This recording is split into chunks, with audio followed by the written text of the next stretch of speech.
Okay, go ahead. Anyway, The Japanese, you Uh, listened on the radio? yeah, we were listening on the radio. The Japanese was moving to the interior of the island and destroying and killing everybody on their way. And we heard that the Japanese said that for the Gumanian or the people to come back into the cities and towns because they wouldn't hurt them or anything. And so we started coming back, and we got back to Agana, which is the capital. That's where we live. We saw the flagpole right in front of the Plaza de España. That's the Spanish Plaza. yeah. And behind the flagpole is the mansion of the governor. It's the governor's mansion. It's a beautiful architectural building built by the Spaniard. And underneath the flagpole, there were bodies laying down. I mean, dead bodies. There were only 155 Marines on the island, and most of them were in Guam, protecting the governor's mansion. And there were some Guamanian military. They called them Insular Reserve, which is actually like a Guam militia, but it's they call them Insular First, which is really a Navy reserve. So, but it's sanctioned by the U.S. Yeah, sanctioned Navy? by the U.S. Navy. But everybody was dead under the flagpole there. And we found out later on that they all got killed by the Japanese trying to protect the flag. Anyway, they gathered, they find out who are American citizen and who are native and everything. And they gather us up and they round us up and they separate the inhabitant, the Guamanian, and the American and American citizen.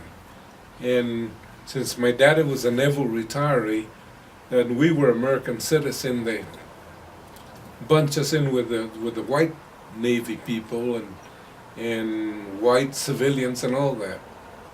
And they marched us to a makeshift area where they kept us. It's like an internment camp. And we were there for a while, maybe a few weeks, and then they found out that my mom was a native, really, and they let us out every week. And then after that, permanently, we were out. And then from again, How long were you in the camp? a few months altogether until they let us all out permanently. But before that, they used to let us out every week. And I'll never forget this one week. And we, Mom and Dad, they had a lot of money. I mean, we weren't rich, but we had a lot of money. And this one week, when they let us out, we went to a place just below Sinajana. Sinajana, Sinajana. And we rented this one house. I don't know from who, but from rich people. And my dad bought a little calf and butchered it. Are you listening, Mom? Mm-hmm. And he butchered this calf and everything. And that's when I got in trouble with my dad, because our neighbors, he raised this fighting roosters, Those roosters are expensive. At that time, if you pay $100 for a rooster, I mean, that's exuberant. I mean, they're fighting roosters, and they have this cockfights and everything. Anyway, I got in trouble with my dad, the only time he ever punished me, because I had a slingshot. and aim at that one price rooster and all that stuff. You know, can I just interrupt you a minute? But What did I just write here? What about the slingshots? And that's before you even said anything. How did I know that? It's really weird. Look, I just wrote about it. Okay, go ahead. I'm sorry to interrupt. That was just anyway, uncanny. yeah. Anyway, I had that rooster flying like nothing, feathers flying and everything. And my dad saw me do that. And, come here. And he broke a long branch from a tree and beat the hell out of me. The only time he ever punished me physically. Because the person who usually, punished me is my sister Maria. Put me between her legs and beat the hell out of me when I do something wrong.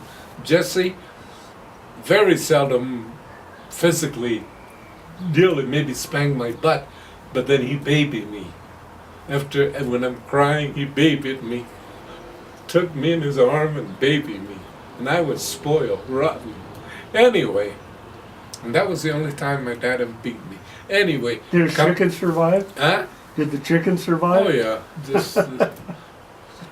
But boy, did I pay for it. And I had blisters in my butt and back and everything. What about Ken?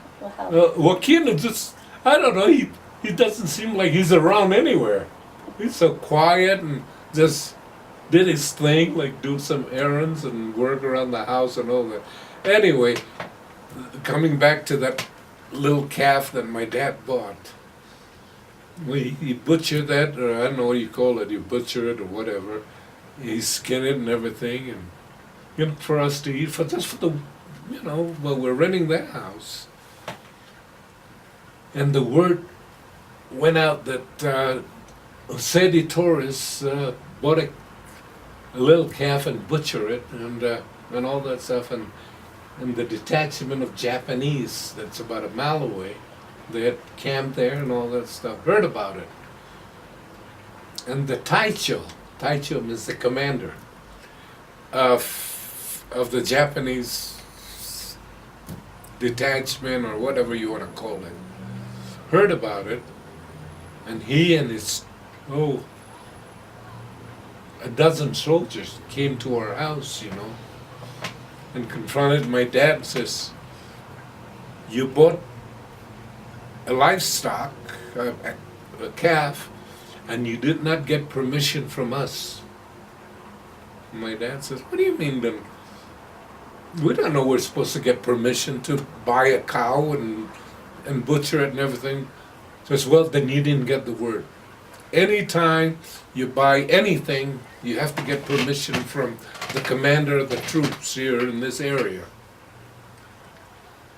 And boy, he had my dad stand in front of him and slap him like this. The Japanese, they slap and all that. And boy, I've never seen my dad so mad. He slapped him the third or fourth time, and my dad just cock him and hit that Japanese captain and knock him down. I thought they were going to shoot him, and all the bayonet right on him.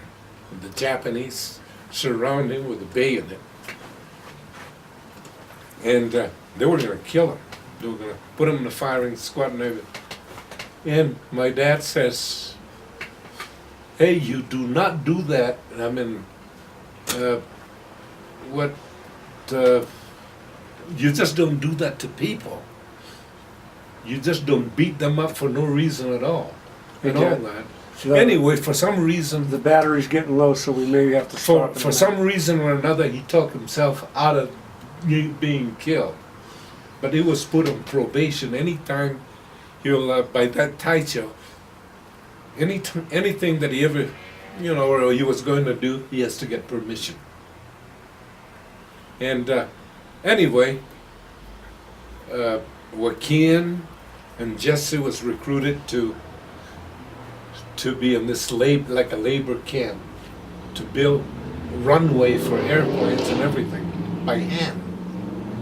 My mom and my sister, Maria, were recruited to work in the rice field. And my dad. But my sister Maria and my mother didn't last long because they can't take it, so they just let them go. And my dad's the only one working out in the right field, and we don't see Ken and Jesse, my brother Ken and Jesse, but only on weekends or when they get a day off, 1 day a week. But they're out there manual labor building runways and airfields and all that stuff. And that was so late, early 1942, 43. But it's a constant beating and harassment from the Japanese for us. And we got out of that rental place that we rent, and from there we moved to Petey. No, not Petey, but Agate. We moved to Agate, and that's where we stay until. No, we didn't move to Petey or Agate. We moved to Epen. My dad. From where? From San Antonio? No, from the house we're living in. Where was that at? By the river. I know, but what was there a town? Agania, the capital. Oh, Canyon. All right. And my mom and dad bought an acre or something from my dad's half brother, which is Manuel Paulino. That was his name, half brother. And mom, dad, and Jesse and us, Joaquin and I, we helped clear this area. And Jesse and my father built this. It's like a house. It's not really a house. It's like a hut. Pretty big. It's 2-floor, the ground floor, and another floor up, and 7 or 8 feet high. And we lived there until the American return. Came back to Guam in July 1944. In between that,